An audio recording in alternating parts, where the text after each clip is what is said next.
Tetapi ada satu peristiwa ketika kita menerima Yesus sebagai Tuhan Juru Selamat, kemudian kita masuk dalam baptisan, dan peristiwanya itu adalah apa yang dilahirkan dari roh adalah roh. Ayat 6 ini. Paham ya saudaraku ya? Jadi peristiwa yang membuat kita ini dapat memahami, ngerti, melihat kerajaan Allah dan masuk ke dalamnya, hidup di dalamnya, itu ketika kita mengalami kelahiran dari roh. Shalom saudaraku, jumpa lagi dengan Suara Gembala.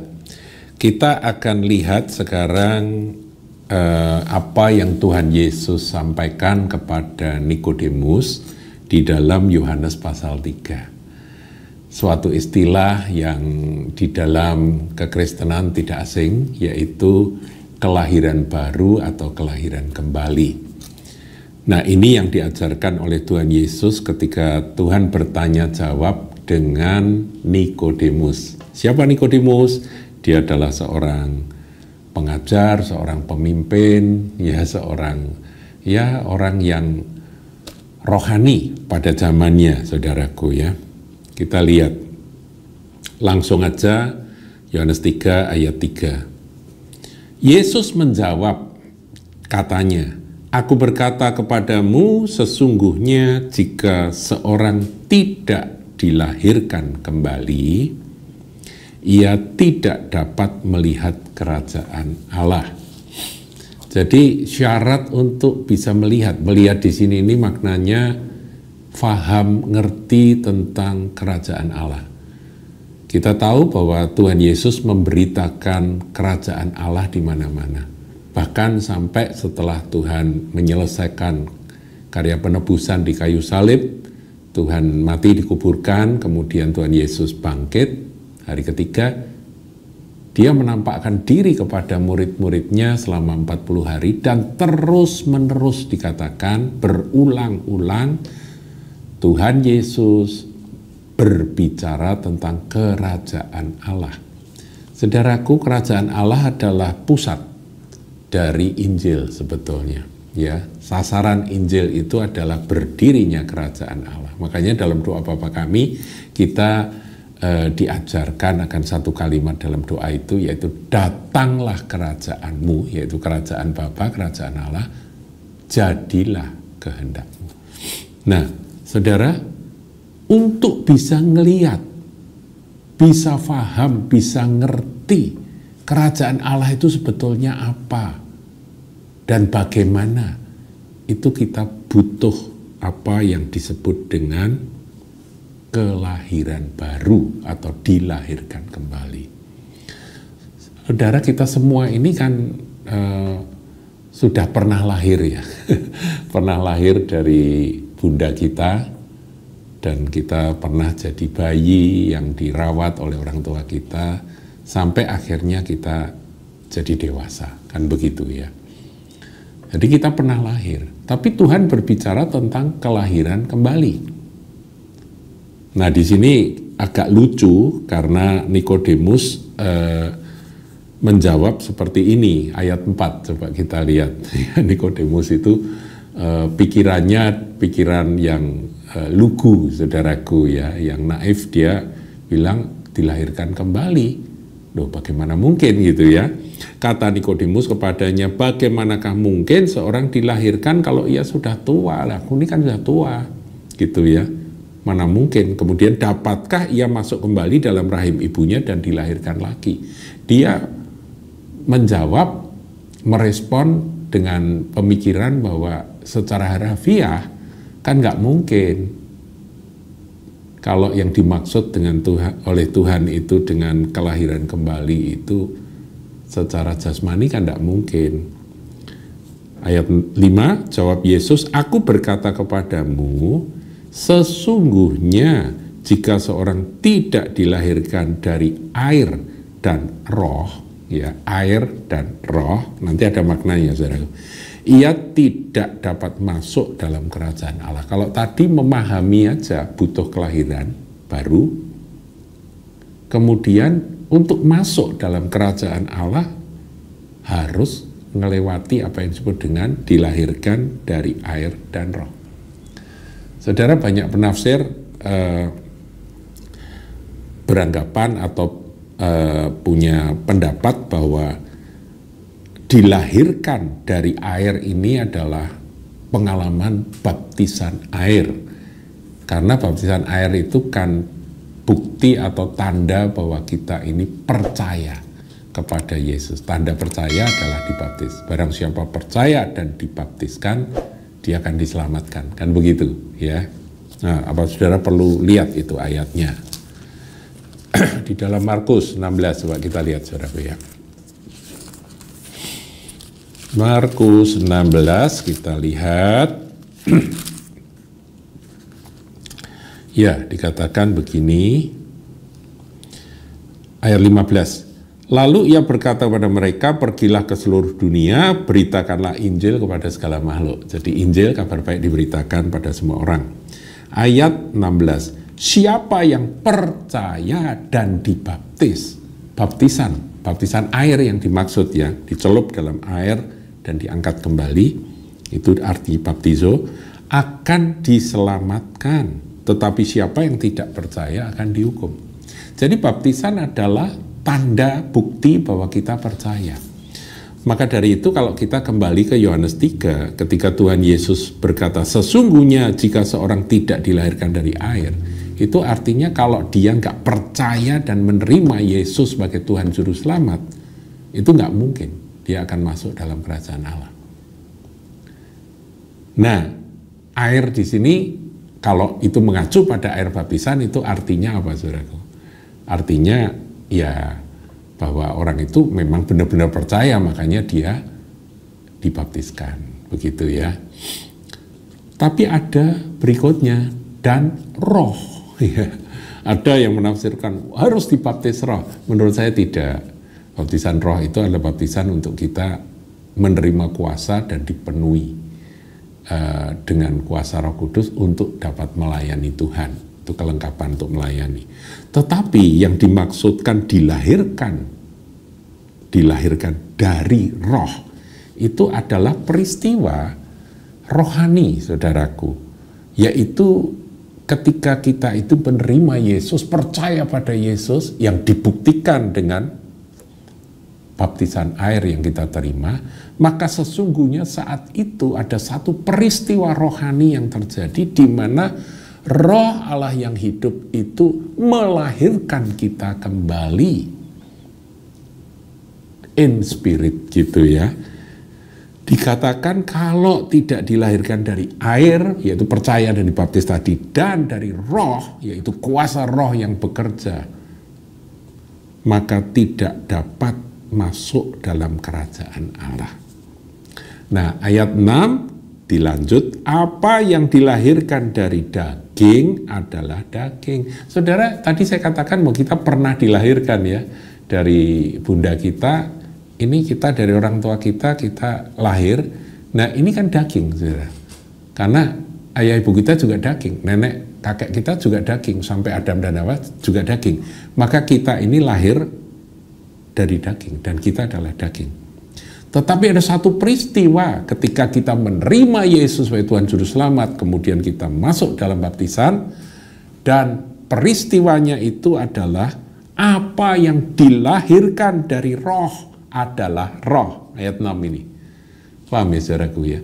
Jadi peristiwa yang membuat kita ini dapat memahami, ngerti, melihat kerajaan Allah dan masuk ke dalamnya, hidup di dalamnya, itu ketika kita mengalami kelahiran dari roh melalui iman percaya kita kepada Yesus Kristus. Nah, ada yang bertanya, aku percaya, sungguh percaya pada Yesus, tapi aku nggak mau dibaptis. Nah, menurut Anda gimana orang seperti itu? Oh, baptisan itu perintah Tuhan. Tuhan memerintahkan, baptiskanlah mereka di dalam nama Bapa, Anak, dan Roh Kudus. Jadi perintah Tuhan kok malah dilawan dengan berkata, aku percaya Yesus, aku terima Yesus, aku percaya Alkitab. Tapi satu ayat firman itu dibaptiskan aja dia nggak mau. Kemudian berbantah. Ini ada ya orang yang terlalu pintar kali ya. Dia berbantah dan bilang, nah itu penjahat yang ada di sebelah Tuhan Yesus juga nggak dibaptis, dijamin masuk Firdaus oleh Tuhan hari itu juga. Nah itu kan keterpaksaan, saudaraku. Ya dia memang tidak sempat dibaptis. Imannya itulah yang membuat dia diselamatkan. Janji untuk masuk Firdaus itu memang benar, meskipun dia tidak sempat dibaptis. Tapi kalau saudara sempat dibaptis gimana? Ya dibaptis kalau Anda percaya. Sebab baptisan itu adalah bukti tanda bahwa kita ini percaya. Jadi Tuhan Yesus nggak salah ketika Tuhan berkata, sesungguhnya, ayat 5, ulangi ya, aku berkata kepadamu sesungguhnya jika seorang tidak dilahirkan dari air itu adalah karena percaya dibaptis air.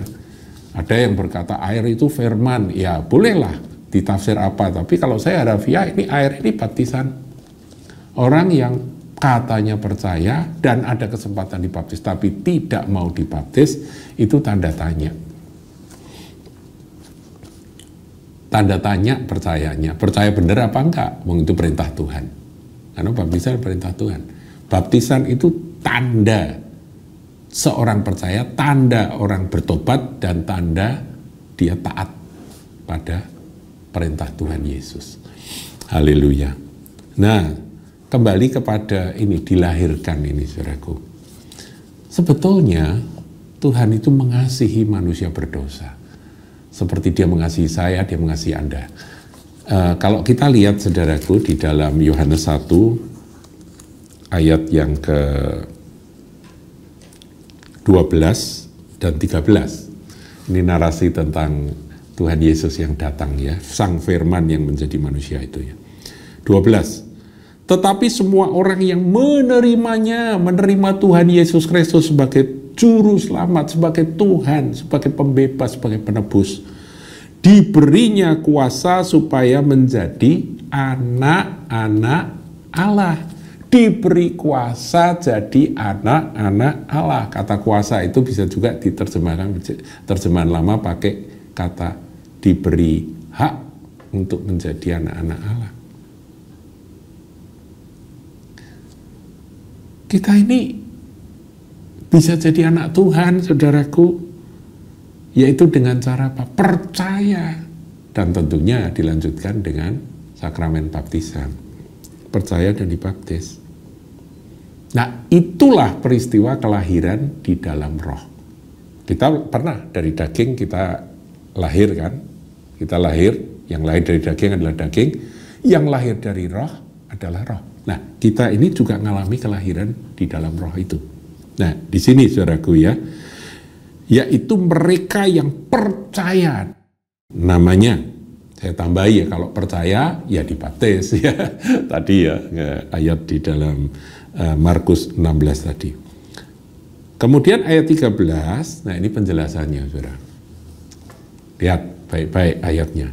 Orang-orang yang diperanakkan bukan dari darah atau dari daging. Jadi peristiwa keselamatan, peristiwa kita menjadi anak Allah itu dilahirkan kembali menjadi anak-anak Tuhan, itu diberi kuasa atau hak menjadi anak-anak Allah itu bukan secara jasmani, dikatakan bukan dari darah atau dari daging, seperti yang ditanyakan oleh Nikodemus. Bagaimana mungkin kalau aku sudah tua gini aku masuk kembali dalam rahim ibuku dan dilahirkan kembali? Nah itu kan dari darah dan daging ya kan. Bukan itu yang dimaksud. Ini peristiwa rohani. Peristiwa rohani yang akan terjadi apabila saudara dan saya mendengar kabar baik Injil, percaya bahwa Yesus adalah Tuhan Juru Selamat. Dia telah mati ganti aku. Dan oleh penebusan yang dia kerjakan di kayu salib Golgota itu, aku diampuni. Dan ketika aku menerimanya, diberinya kepadaku kuasa untuk menjadi anak-anak Allah. Aku diangkat, diadopsi menjadi anak-anak Allah. Dan peristiwa itu dikatakan peristiwa diperanakkan menjadi anak Allah itu bukan dari darah atau dari daging, bukan pula secara jasmani oleh keinginan seorang laki-laki. Ya kalau secara jasmani kan ada ibu, ada ayah, mereka berhubungan, kemudian ada benih yang kemudian jadi kita, anak. Ya, itu darah daging, saudaraku ya. Dan itu keinginan laki-laki yang menikah dan kemudian menghasilkan keturunan. Nah, bukan pula secara jasmani oleh keinginan seorang laki-laki, melainkan dari Allah. Ini peristiwa rohani, peristiwa yang ilahi, saudaraku. Paham ya? Jadi bicara kembali pada Yohanes pasal 3 itu, bahwa yang dimaksud Tuhan, you must be born again. Engkau harus dilahirkan kembali, dilahirkan baru. Peristiwa kelahiran baru, kelahiran kembali, itu adalah pengalaman rohani ketika kita percaya, dibaptis, dan menjadi anak-anak Allah. Dan saya harap saudara ngerti, ini peristiwa terbesar dalam hidup kita, saudaraku. Oh, ini peristiwa yang terbesar. Dari orang yang terhilang kita ditemukan. Dari orang berdosa kita diangkat menjadi anak Allah. Menjadi milik kepunyaan Dia. Bukankah ini sangat luar biasa, sangat indah? Nah, dikatakan dalam Yohanes 3 ini pembicaraan berlanjut antara Tuhan Yesus dan Nikodemus ya. Ayat 15. Supaya setiap orang yang percaya kepadanya, ya lahir oleh air itu ya, dilahirkan dari air dan roh itu, percaya kepadanya, beroleh hidup kekal. Hanya anak-anak Allah yang punya hidup kekal. 16. Karena begitu besar kasih Allah akan dunia ini sehingga Ia telah mengaruniakan anaknya yang tunggal, supaya setiap orang yang percaya kepadanya tidak binasa, melainkan beroleh hidup yang kekal. Ayat 17. Sebab Allah mengutus anaknya ke dalam dunia bukan untuk menghakimi dunia, melainkan untuk menyelamatkannya oleh Dia. Jadi putra Allah, Tuhan Yesus, firman yang menjadi manusia itu datang untuk menyelamatkan saudara dan saya. Caranya bisa selamat, terimalah Dia sebagai Tuhan dan Juru Selamat, sebagai penebusmu. Nah, kemudian ayat 18 ini peringatan. Barang siapa percaya kepadanya, ia tidak akan dihukum. Saudaraku, kita ini mestinya patut dihukum karena dosa kita. Tetapi kita tidak akan dihukum. Kita bebas dari penghukuman karena penebusan itu. Barang siapa tidak percaya, yang menolak Dia, ia telah berada di bawah hukuman, sebab ia tidak percaya dalam nama Anak Tunggal Allah. Saya kira ini Injil sederhana, saudaraku, tentang born again atau kelahiran baru. Orang yang tidak dilahirkan baru nggak bisa ngerti tentang kerajaan Allah. Nggak bisa ngerti. Kedua, orang yang tidak dilahirkan baru, yaitu lahir dari air dan roh itu, dia nggak bisa masuk dalam kerajaan Allah, menikmati kerajaan Allah. Ya, nanti lain waktu kita akan belajar kerajaan Allah itu sebetulnya seperti apa. Kalau kita masih di dunia ini, kerajaan Allah itu seperti apa, itu ada pelajarannya, saudaraku. Tapi sementara, tangkap akan berita tentang kelahiran baru ini. Kalau saudara belum dilahirkan baru, tidak sukar, saudara bisa berdoa. Saat ini juga saudara bisa berdoa bersama dengan saya, dan Anda bisa menerima Yesus sebagai Tuhan Juru Selamat pribadimu. Kemudian saudara bisa melanjutkan dengan langkah dibaptiskan, dan dengan iman kita adalah milik kepunyaan Dia. Kita adalah anak-anak Allah. Kita diangkat jadi anak-anak Allah. Dilahirkan kembali di dalam roh menjadi anak-anak Allah. Tuhan Yesus memberkati. Jangan lupa like, comment, share, dan subscribe channel GKBK Hal Semarang.